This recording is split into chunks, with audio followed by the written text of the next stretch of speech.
بعد فأعوذ بالله من الشيطان اللعين الرجيم بسم الله الرحمن الرحیم۔ ایک بار تمامی آباد برکت کے لیے درود پاک پڑھ لیں۔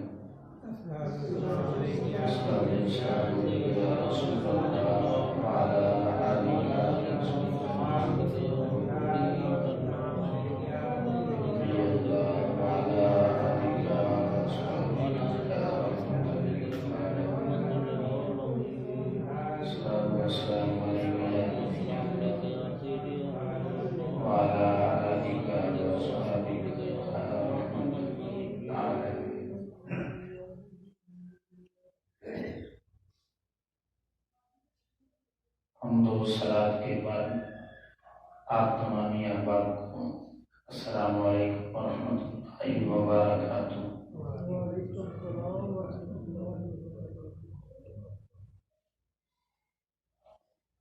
الحمدللہ تعالی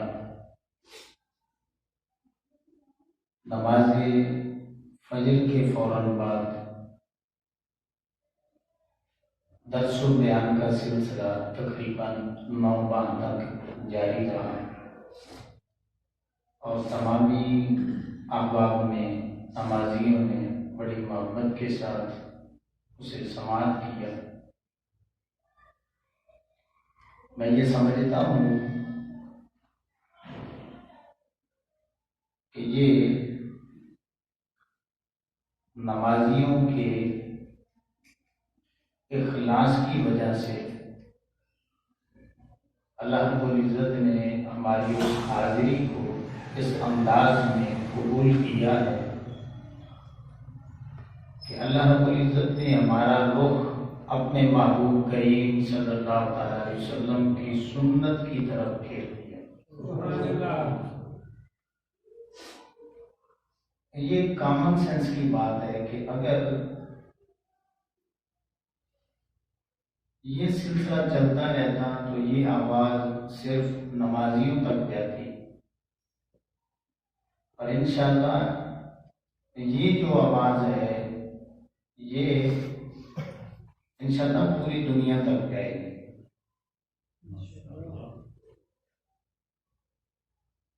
امام الانبیاء صلی اللہ علیہ وسلم کے غلاموں سورہ حجرات کی پہلی آیہ کریمہ،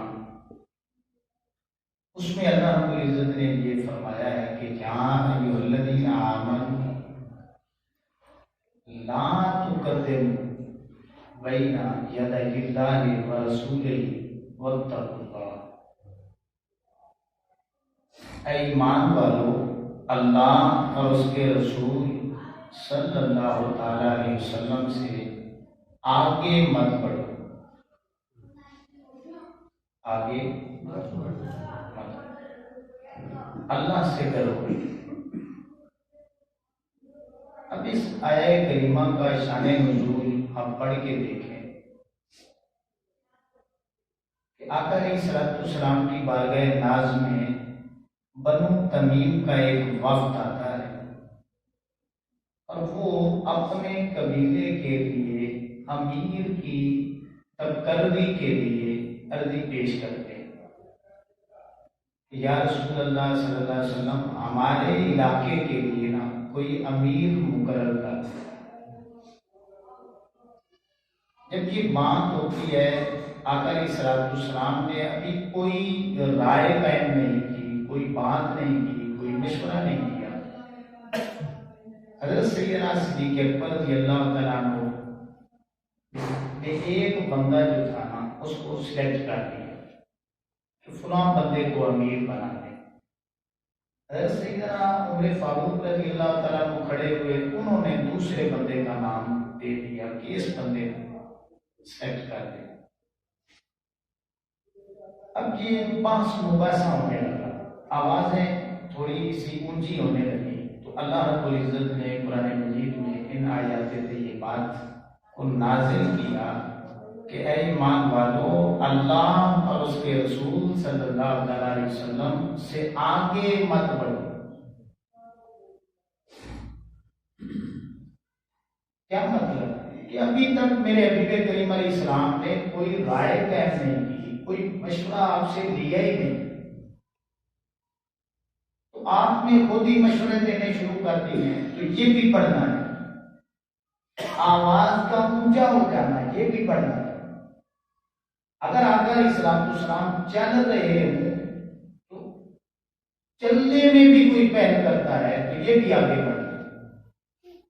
اللہ بتانا چاہتا ہے کہ میرے بندو، ایمان والو، دنیاوی معاملہ ہو یا دینی معاملہ ہو، کسی معاملے میں بھی تم نے میرے حبیب کریم علیہ السلام سے آگے نہیں بڑھنا، کسی معاملے میں۔ اب آقا علیہ السلام کا ایک انداز تھا، طریقہ کار تھا کہ آقا علیہ السلام ہفتے میں ایک بار مخاطبت کرتے تھے، ایک بار۔ حالانکہ اس زمانے کو قرآن پڑھ کے دیکھیں، قرآن زمانہ جاہلیت قرار دیتا ہے۔ جاہلیت جس دور میں راج کر رہی تھی نا، تو آقا علیہ السلام اس دور میں ہفتے میں ایک بار درس دے رہے ہیں۔ کیوں؟ کہ نبی جو ہوتا ہے نا، نبی رسول جو ہوتا ہے وہ امت کی نفسیات کو بھی سمجھتا ہے، امت کی نفسیات کو بھی سمجھتا ہے۔ سارے حالات و واقعات پہ نبی کی نظر ہوتی ہے، تو ساری صورتحال کو دیکھ کر کے نبی فیصلہ فرماتا ہے۔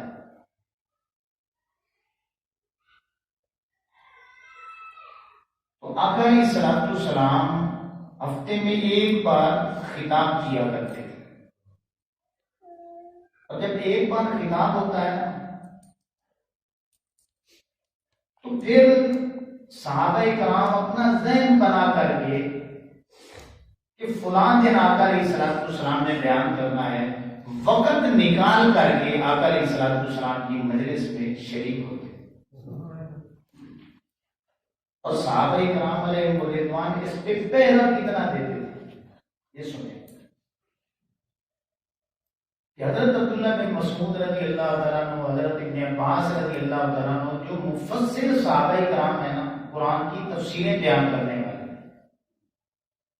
تو ان سے تابعین اتنا اصرار کرتے کہ آپ روزانہ کی بنیاد پہ درس کریں، روزانہ کی بنیاد پہ۔ تو یہ مفسر جو صحابہ کرام تھے، حضرت عبداللہ ابن مسعود رضی اللہ تعالیٰ عنہ، یہ فرماتے کہ جب ہمارے آقا و مولا صلی اللہ تعالی علیہ وسلم کا یہ طریقہ نہیں ہے تو یہ طریقہ ہم بھی نہیں بنا سکتے۔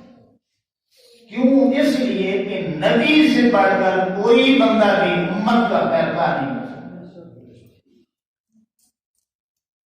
نبی سے آگے نہیں بڑھنا، کسی معاملے میں نہیں بڑھنا۔ اب میں آپ کو ایک بات سنانا چاہتا ہوں، اور بڑی دلچسپ بات ہے، سننے والی ہے، ساری بڑی رکت انگیز حدیث سے بات ہے۔ یہ بخاری شریف میں موجود ہے، 691 نمبر یہ حدیث پاک، مسلم میں بھی موجود ہے، نسائی میں بھی موجود ہے، ابن ماجہ میں بھی موجود ہے، مسند احمد میں بھی موجود ہے، اور مشکات شریف میں بھی موجود ہے۔ میں صرف بخاری کا نمبر بتا رہا ہوں، 691 نمبر یہ حدیث پاک۔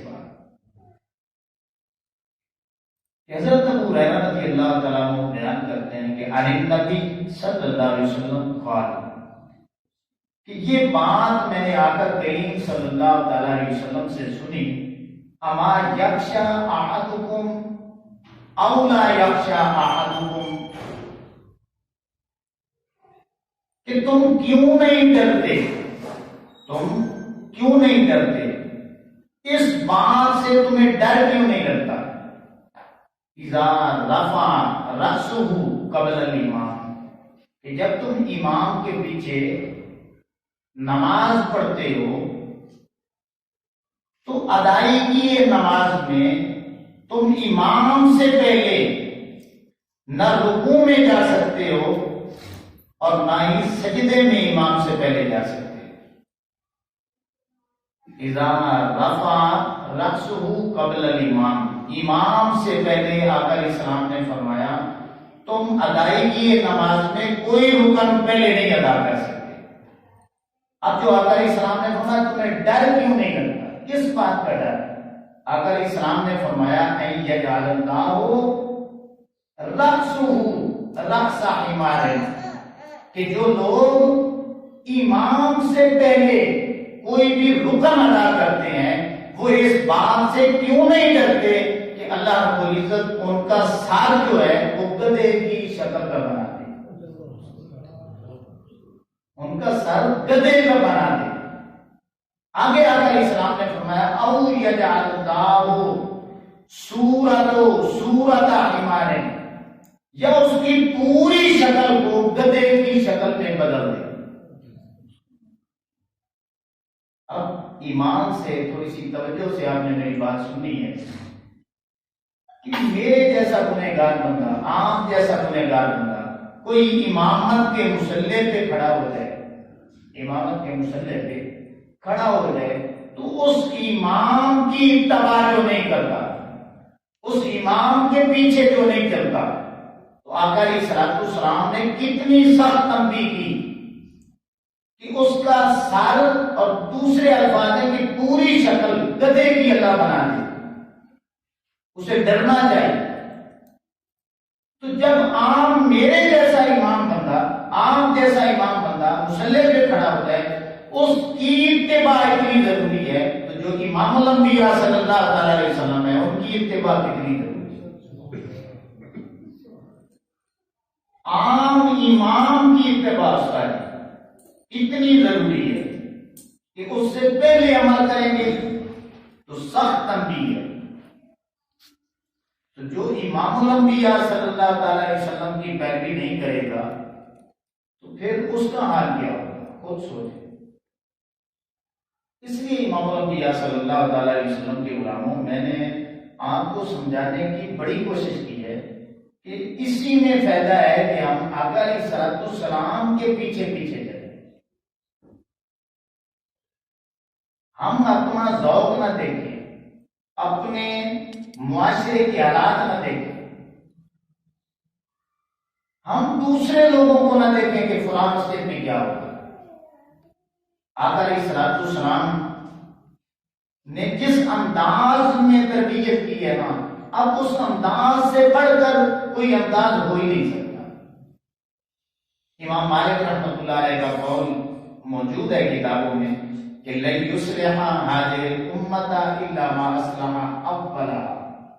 امام مالک رحمۃ اللہ علیہ فرمایا کرتے تھے اے دنیا والوں سن لو کہ اس امت کے پہلے حصے کی اصلاح جس انداز میں آقا علیہ السلام نے کی ہے، اسی امت کے دوسرے حصے کی اصلاح اسی طرح ممکن ہے جس طرح آقا علیہ السلام نے اس امت کے پہلے حصے کی ہے۔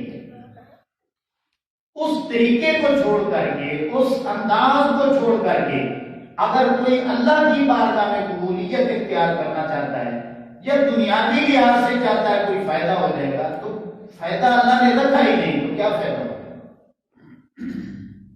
تو اس لیے امام الانبیاء صلی اللہ تعالی علیہ وسلم کے غلاموں، انشاءاللہ یہ جو سلسلہ ہے ہفتہ وار، اسے ہم مزید محنت کر کے، کوشش کر کے آگے بڑھانے کی کوشش کریں، اور ہم یہ کوشش کریں گے کہ ہمارا ہر عمل وہ آقا علیہ السلام کی اتباع میں۔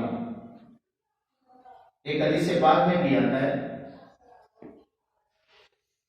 آقا علیہ السلام نے فرمایا لا یؤمن احدکم حتی اکون هواه تبعا لما جئت به۔ آقا علیہ السلام نے فرمایا اس وقت تک کوئی بندہ مومن ہو ہی نہیں سکتا جب تک کہ وہ اپنی من مانی چھوڑ کر کے مجھ محمد کی شریعت پہ نہیں چلنا شروع کر دے۔ من مانی کرنے سے اللہ راضی نہیں ہوتا، شریعت پہ چلنے سے اللہ راضی ہوتا ہے۔ تو ہم عمومی طور پہ نا اپنے معاشرے کو دیکھتے ہیں، اپنے لوگوں کو دیکھتے ہیں، دیگر احباب کو ادھر ادھر سے دیکھتے ہیں، کاش ہمارا رخ اس طرف ہو جائے کہ ہم نے کسی کو نہیں دیکھنا، ہم نے صرف اس سونے کو دیکھنا ہے جس کا چہرہ اللہ رب العزت بھی کرتا ہے۔ پنجابی میں ایک شعر ہے کہ جے چھڑ دے یہ دنیا، جے چھڑ دے یہ دنیا وہ سجدہ گزارا، محمد نو چھڑیاں گزارا نہیں ہوتا۔ جے چھڑ دے یہ دنیا وہ سجدہ گزارا، محمد نو چھڑیاں گزارا نہیں ہوتا۔ محمد نو چھڑ کے کڑے کوئی رستہ، خدا دی قسم خدا دا پیارا نہیں ہوتا۔ آقا علیہ السلام کا طریقہ چھڑ کے کوئی بھی اللہ کی بارگاہ میں مقبول نہیں بن سکتا۔ حضرت جنید بغدادی رحمۃ اللہ علیہ فرمایا کرتے تھے کہ اے دنیا والوں سن لو، اللہ نے سارے رستے جو اپنی طرف آتے تھے نا اب سارے بند کر دیے ہیں۔ اب ایک ہی رستہ باقی ہے، وہ صرف ہے محمد عربی صلی اللہ علیہ وسلم کے پیچھے چلنا، ان کے پیچھے چل پڑنا ہی منزل ملنے کی ضمانت ہے۔ تو امام الانبیاء صلی اللہ تعالی علیہ وسلم کے علماء اس بات کی نزاکت کو آپ بھی سمجھے۔ اللہ اکبر۔ اب جتنے بھی انبیاء کرام آئے ہیں وہ سارے کے سارے دائی بن گئے ہیں۔ کیا بن گیا ہے؟ یہ قرآن مجید میں آتا ہے کہ وَمَا نُرْسِلُ الْمُرْسَلِينَ إِلَّا مُبَشِّرِينَ وَمُنذِرِينَ، کہ آدم علیہ السلام سے لے کر کے آقا علیہ السلام کی ذات والا صفات تک جتنے بھی نبی آئے، جتنے بھی رسول آئے، سارے دعوت اللہ یعنی اللہ کی طرف بلانے کے لیے۔ اور آقا علیہ السلام کا نام بھی اللہ نے قرآن مجید میں یہ بیان کیا۔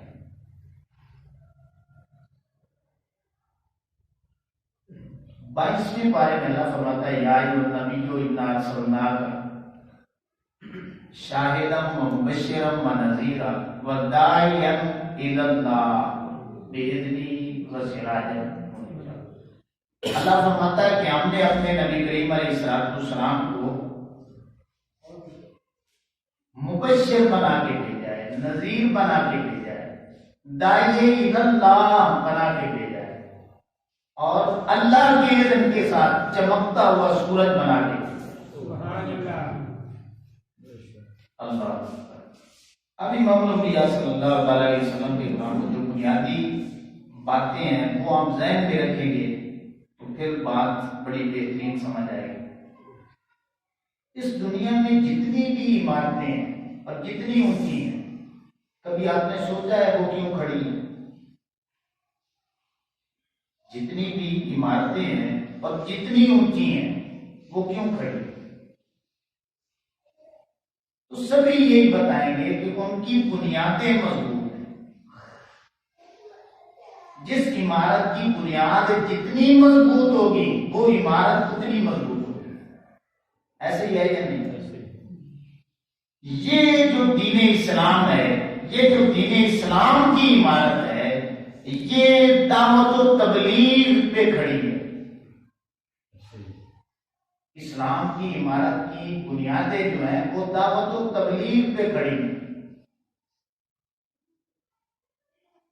اللہ اکبر۔ تو یہ جتنی مضبوطی دعوت و تبلیغ میں آئے گی، اسلام کی عمارت اتنی ہی مضبوط ہوتی جائے گی۔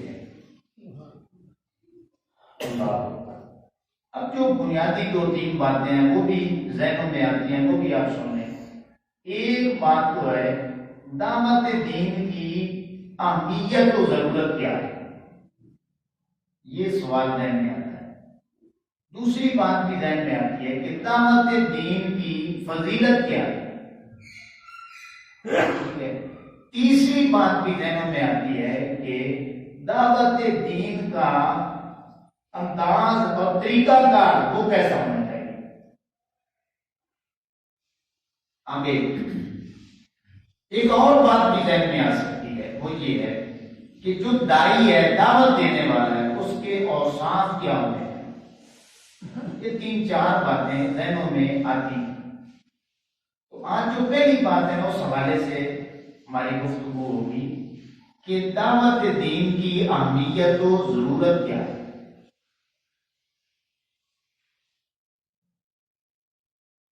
یہ جو لفظ بولا جاتا ہے نا دعوت اللہ، یہ قرآن کا لفظ ہے جس کا معنی ہے اللہ کی طرف بلانا، اللہ کی طرف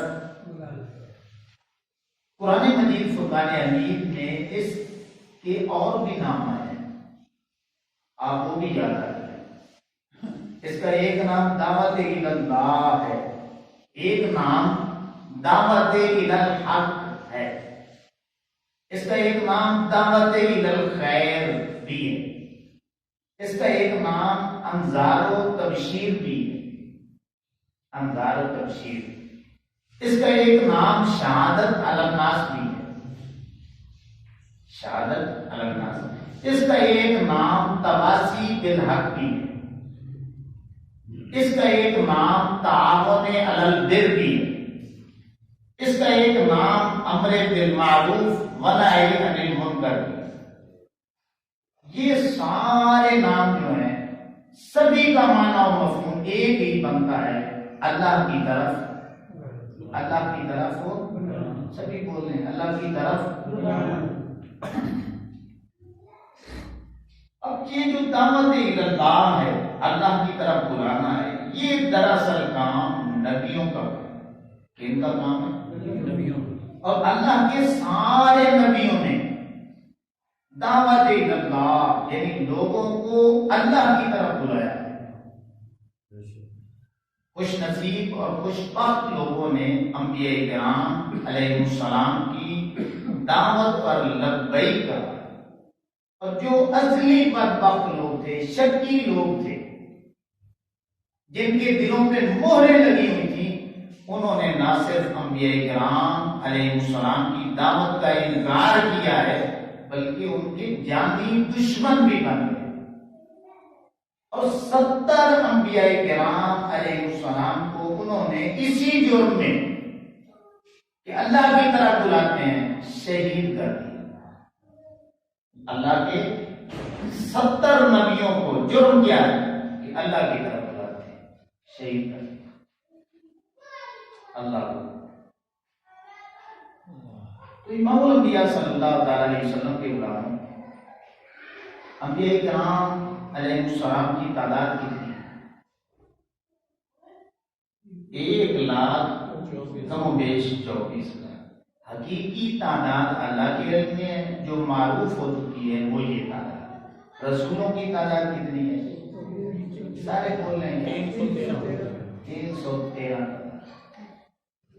اب یہ بنیادی باتیں ہیں اور بڑی ضروری باتیں سمجھنے والی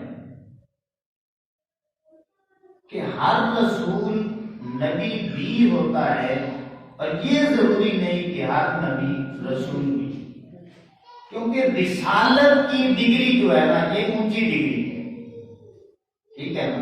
اس کو اس طرح سمجھیں کہ جس طرح اسکولوں میں ہیڈ ماسٹر ہوتے ہیں اور باقی ماسٹر ہوتے ہیں، تو جس طرح ہیڈ ماسٹر ماسٹر ہوتا ہے لیکن ہر ماسٹر ہیڈ ماسٹر نہیں ہے، تو ہر رسول نبی بھی ہوتا ہے لیکن یہ ضروری نہیں ہے کہ ہر نبی رسول بھی۔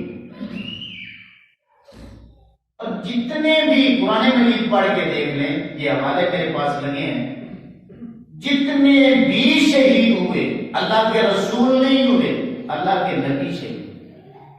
یہ غور کی بات ہے میرا، شہید کون ہوئے؟ اللہ کے نبی ہوئے، رسول کیوں نہیں شہید؟ علماء نے لکھا ہے کہ اللہ کے سارے رسول وہ اللہ کی خاص حفاظت میں ہوتے ہیں، پروٹیکشن میں ہوتے ہیں، اللہ رب العزت ان کی حفاظت کر رہا ہوتا ہے کہ رسول جو ہے نا ان کو شہید نہیں کیا جا سکتا۔ اسی لیے امام الانبیاء صلی اللہ علیہ وسلم کے غلاموں کوئی رسول بھی شہید نہیں ہوا، جتنے بھی ہوئے سارے کے سارے نبی شہید۔ اللہ تو امام الانبیاء صلی اللہ تعالیٰ علیہ وسلم کے علماء، یہ قرآن مجید میرے سامنے پڑھا ہے، اب اتنا وقت نہیں ہے کہ میں آپ کو ایک ایک آیت پڑھ کے سناؤں، یہ حوالے میں نے سارے سامنے لگا دیا۔ یہ سورہ بقرہ آیت نمبر 61 پڑھ کے دیکھیں، سورہ آل عمران آیت نمبر 21، سورہ آل عمران آیت نمبر 112، سورہ آل عمران آیت نمبر 181، سورہ نساء آیت نمبر 155، سورہ مائدہ آیت نمبر 70، سورہ انفال آیت نمبر 30، سورہ یوسف آیت نمبر 10۔ یہ سارے حوالے میں نے لگا کے رکھے ہیں۔ سورہ مومن آیت نمبر 28 کہ اللہ رب العزت نے جتنے بھی نبیوں نے دعوت پیش کی ان کے خلاف قتل کے منصوبے بنے اور شہید کیا گیا، ان آیات طیبات میں اللہ نے سب کھول کے دیا۔ اب میں ایک ایک آیت پڑھوں، ترجمہ کروں، بڑا لمبا وقت ہے، لیکن یہ میں نے حوالے آپ کو دے دیے۔ اب جو بات سمجھنے والی ہے نا وہ یہ ہے کہ جتنے بھی نبی ہیں آدم علیہ السلام سے لے کر کے ہمارے آقا و مولا صلی اللہ علیہ وسلم تک، ہر نبی نے، ہر رسول نے دعوت اللہ یعنی لوگوں کو اللہ کی طرف بلانے میں کوئی کسر باقی نہیں چھوڑی۔ اگر انہیں اپنا مال قربان کرنا پڑا ہے تو مال قربان کر دیا، لیکن دعوت اللہ نہیں چھوڑی۔ اگر انہوں نے اپنا وطن قربان کرنا پڑا ہے تو انہوں نے اپنا وطن چھوڑ دیا اللہ کی طرف۔ انہیں اپنی اولاد قربان کرنی پڑی ہے تو انہوں نے اولاد کو قربان کر دیا ہے، لیکن دعوت کو نہیں چھوڑا۔ حتیٰ کہ آپ پڑھ کے دیکھیں، اگر نبیوں کو اپنی جانیں بھی اللہ کے راستے میں قربان کرنی پڑی ہیں، انہوں نے جانیں قربان کر دی ہیں، یہ دعوت اللہ والا کام نہیں چھوڑا۔ اب میں ایک سوال آپ سے کرتا ہوں، ایمان سے بتانا، یہ سارے نبی جو شہید ہوئے، جنہوں نے پتھر کھائے، تکلیفیں برداشت کی، ہزاروں سال تکلیف کی، یہ سارے کامیاب ہوئے ہیں یا نہیں؟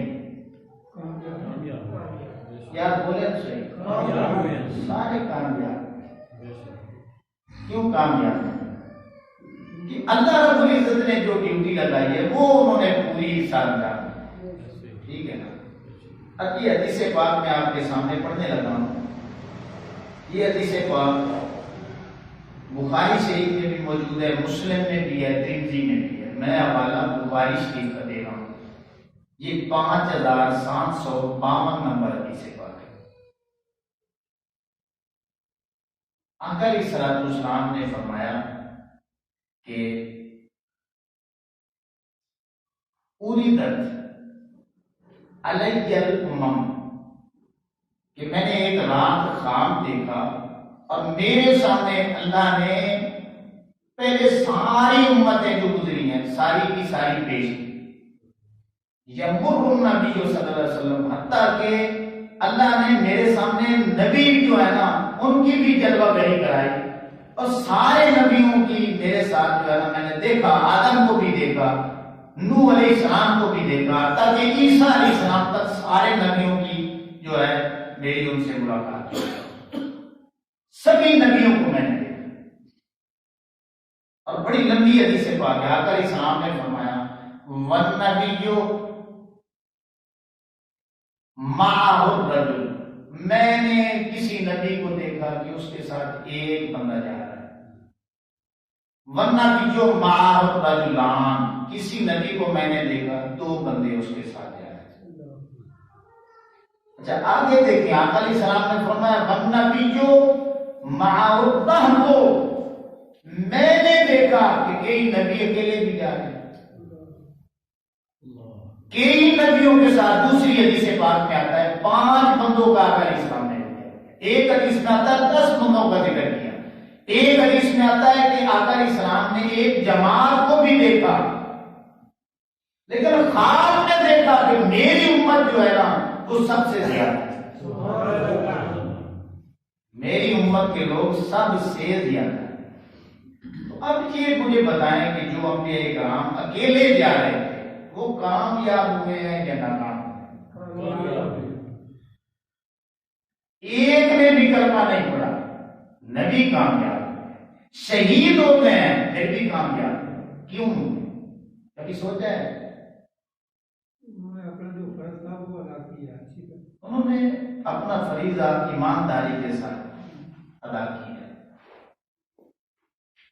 اور مزے کی بات بتاؤں، آ گئی ہے میرے ذہن میں، استاد جی بڑی زبردست بات ہے، نبی جو ہے نا، نبی آ کے نبی نہیں بنتے، جو آ کے نبی بنے نا وہ جھوٹا ہوتا ہے۔ جس طرح یہ مرزا قادیانی بنا، یہ آ کے بنا، نبی آ کے نہیں بنتے، اور نبوت کسبی نہیں ہوتی، کسب منا اعمال کی طاقت کی بنیاد پہ بندہ نبی نہیں بنتا۔ نبی وحی ہوتے ہیں، نبوت جو منصب ہے، رسالت ہے، یہ اللہ کا عطیہ ہے کہ مالک اللہ جلالہ حیث و رسالتہ، یہ اللہ رب العزت فیصلہ کرتا ہے کہ میں نے کس کو نبی بنانا ہے۔ اور نبی دنیا میں آ کے نبی نہیں بنتے، نبی اللہ رب العزت پہلے بنا دیتا ہے۔ آپ تھوڑی سی توجہ سے سننے والی بات ہے کہ جب اللہ رب العزت نے چن لیے لوگ پوری انسانیت میں سے کہ میں نے آدم کو نبی بنانا ہے، میں نے نوح کو نبی بنانا ہے، میں نے ابراہیم علیہ السلام کو نبی بنانا ہے، حضرت موسیٰ علیہ السلام کو نبی بنانا ہے، حضرت عیسیٰ علیہ السلام کو نبی بنانا ہے، سارے نبیوں کو اللہ رب العزت نے فائنل کر دیا کہ یہ میں نے نبی بنانے ہیں، یہ میں نے رسول بنانے ہیں۔ تو جب نبوت اور رسالت عطا کر دی تو گویا انہیں جنت کی سرداری دے دی۔ ہمارے یہاں کیا ہوتا ہے دنیا میں کہ ہم پہلے امتحان دیتے ہیں، رتبہ بعد میں ملتا ہے، ایسا ہی ہے دنیا کے ہر قانون میں یہی ہے کہ پہلے امتحان دو پھر رتبہ دو، لیکن اللہ رب العزت نے نبیوں کو امتحان لینے سے ہی پہلے، امتحان لینے سے بھی پہلے اللہ نے نبیوں کو رتبے عطا کر دیے۔ اب جب کسی کو نبوت دی، رسالت دی، تو یہ اشارہ تھا کہ اب میں نے تمہیں جنت کی سرداری دے دی۔ نبوت و رسالت عطا کی گویا جنت عطا کر دی، نبوت و رسالت عطا کی گویا اللہ نے اپنی رضا عطا کر دی، اپنی رضا کی سند دے دی۔ اچھا اور پڑھیں، جب اللہ نے نبیوں کو نبوت اور رسالت عطا کر دی تو آخرت کے جتنے بھی مناصب تھے، آخرت کے جتنے بھی عظمتیں تھیں، وہ ان نبیوں اور رسولوں کی جھولیوں میں ڈال دی۔ یہ نبی اتنے کامیاب ہوئے کہ آخرت کے جتنے بڑے بڑے منصب ہیں، جب سب سے بڑا نبوت اور رسالت کا منصب ہے، جب وہ ڈال دیا ان کی جھولی میں تو پیچھے جو چھوٹے چھوٹے منصب تھے اللہ نے وہ بھی ان کو دے دیے۔ اللہ اکبر۔ تو امام الانبیاء صلی اللہ تعالی علیہ وسلم کے غلاموں، یہ سارے نبی کامیاب ہوئے، سارے کامیاب ہوئے۔ اب ایک بات تو آپ کو پتہ چل گئی کہ اللہ کے سارے نبیوں نے اللہ کی طرف۔ اب قرآن مجید میں دو حوالے وہ بھی آپ ذہن میں رکھ لیں کہ 24 پارہ میں اور سورہ یاسین کا آپ 2 رکوع پڑھ کے دیکھیں۔ اب میرے پاس ٹائم ہوتا تو میں آپ کو ترجمہ بھی سناتا۔ موسیٰ علیہ السلام کی قوم کے ایک بندے نے وقال رجل مؤمن من آل فرعون یکتم ایمانہ وتقتلون رجلا ان یقول ربی اللہ وقد جاءکم بالبینات من ربکم، کہ موسیٰ علیہ السلام کے زمانے میں ایک مومن تھا جو چھپا ہوا تھا، وہ بھی فرعون کو تبلیغ کیا کرتا تھا۔ آپ نے موسیٰ علیہ السلام کی تبلیغ تو سنی ہے، وہ جو چھپا ہوا تھا فرعونیوں کو دعوت اللہ کا کام سر انجام دیا، چھپا ہوا تھا۔ اللہ فرماتا ہے یکتم، ایمان کو اس نے چھپایا ہوا تھا۔ وقال رجل مؤمن یکتم ایمانہ اتقتلون رجلا، اس بندے نے فرعون کو کہا یار اس بندے کو تو قتل کروانا چاہتا ہے جس کا قصور یہ ہے، آپ قصور سنیں، اتقتلون رجلا ان یقول ربی اللہ، جو یہ کہتا ہے کہ میرا رب اللہ ہے، یار تو اس بندے کو قتل کروانا چاہتا ہے؟ اگر وہ سچ کہتا ہے تو اس کا اپنا بھلا ہوگا، اگر جھوٹ کہتا ہے تو اس کو جو مصیبتیں آئیں گی، پریشانیاں آئیں گی، وہ خود جھیلے گا۔ اسلام کی دعوت بھی پیش کر، نبی کی دعوت بھی پیش کر۔ سورہ یاسین پڑھ کے دیکھ لیں، کاش آپ نہ اس کو ضرور پڑھیں تو۔ اس میں اللہ فرماتا ہے کہ ایک بستی میں نے 2 نبی بھیجے، انہوں نے دعوت دی، آگے سے لوگ جو تھے نا انہوں نے دعوت کا صرف انکار نہیں کیا بلکہ نبیوں کو قتل کر دیا۔ ایک بندہ نہ بستی سے دوڑتا ہوا آیا تو وہ نہ سمجھانے لگا ان کو، یار اللہ کے نبی آئے، ہمیں تو چاہیے کہ خدمت کریں، ان سے دین سیکھیں، آپ نے نبیوں کو بھی قتل کر دیا۔ اب انہوں نے کہا کہ یار جب ہم نے نبیوں کو قتل کیا، اسے بھی قتل کر، اب اس بندے کو بھی انہوں نے قتل کیا۔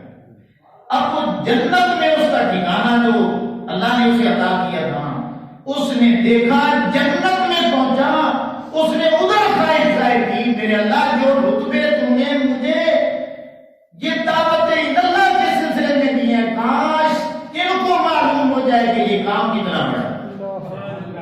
یہ ترجمہ پڑھ کے دیکھیں۔ اچھا، اس بندے کی اس طلب کو اللہ نے اتنا اتنا اتنا پسند کیا۔ اب یہ واقعہ بہت پرانا کتابوں میں آتا ہے، مفسرین نے لکھا ہے ہزاروں سال پہلے کا واقعہ، لیکن اس اللہ کے نیک بندے نے انبیاء کی دعوت کو آگے پہنچانے کے لیے تھوڑی سی کوشش کی۔ اللہ کو یہ عمل اتنا پسند آیا کہ جنت میں پہنچا، جو اس کے دل میں اس وقت طلب تھی نا، آقا علیہ السلام کی آمد ہوئی، اس کی طلب کا ذکر اللہ نے قرآن مجید میں اتارا۔ یار اس بندے میں شہید ہو کے بھی اس کے اندر طلب ہے، کاش لوگوں کو پتا چل جائے کہ یہ کام کتنا بڑا ہے۔ اللہ، تو یہ میں نے 2 حوالے آپ کے سامنے رکھے کہ سابقہ انبیاء کرام کے ماننے والے وہ دعوت اللہ کا کام کیا کرتے تھے۔ آپ سن لیں کہ جب آقا علیہ السلام کی جلوہ گری ہوگی تو آقا علیہ السلام کے بعد تو نبی نے آنا ہی نہیں ہے۔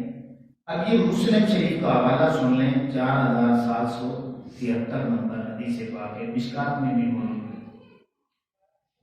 آقا علیہ السلام نے فرمایا، بڑی سچی، زبردست اور بہترین قسم کی حدیث پاک۔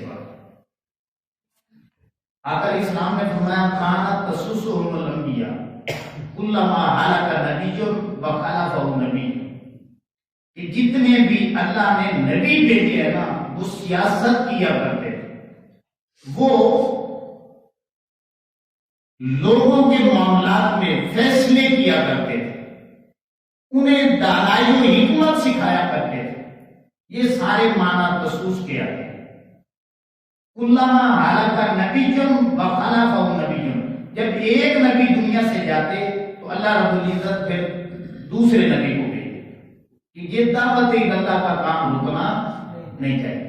اب آقا علیہ السلام کی حدیث سنیں، آپ کے دل باغ باغ ہو جائیں گے۔ آقا علیہ السلام نے فرمایا، وَإِنَّهُ لَا نَبِيَّ بَعْدِي، آیا میرے امتیوں اب میرے بعد نبی کوئی نہیں آئے گا۔ وَسَتَكُونُ خُلَفَاءُ فَتَكْسُرُونَ، اب میرے بعد دعوت اللہ کا کام کرنے والے میرے جانشین آئیں گے، میرے خلیفے آئیں گے۔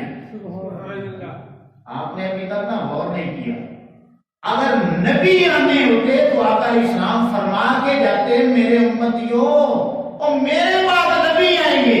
آقا علیہ السلام نے فرمایا، میرے بعد نبی نہیں آئے گا اب میرے بعد یہ کام میری امت کے جو لوگ کریں گے نا دعوت اللہ والا کہ اللہ کی طرف بلائیں گے، ان کا رتبہ بھی عام نہیں ہوگا، وہ میرے جانشین ہوں گے، میرے خلیفے ہوں گے۔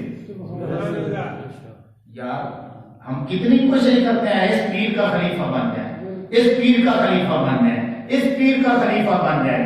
آقا علیہ الصلوۃ والسلام دعوت اللہ کے رستے پہ ڈال کر اپنے ہر امتی کو اپنا خلیفہ بنانا چاہتے ہیں۔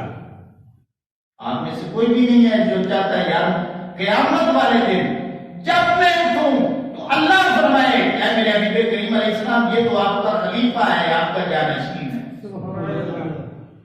اللہ، تو یہ بہت بڑی دعوت ہے، بہت بڑا منصب ہے، ہم اسے لینا ہی نہیں چاہتے یار۔ اللہ، اب قرآن مجید میں ایک آیت آتی ہے دوسرے پارے میں، کنتم خیر امۃ اخرجت للناس تأمرون بالمعروف وتنہون عن المنکر۔ اللہ نے فرمایا کہ تم بہترین امت ہو۔ وجہ کیا ہے کہ تم لوگوں کے لیے نکالے گئے، تم نیکی کا حکم دیتے ہو، برائیوں سے منع کرتے ہو۔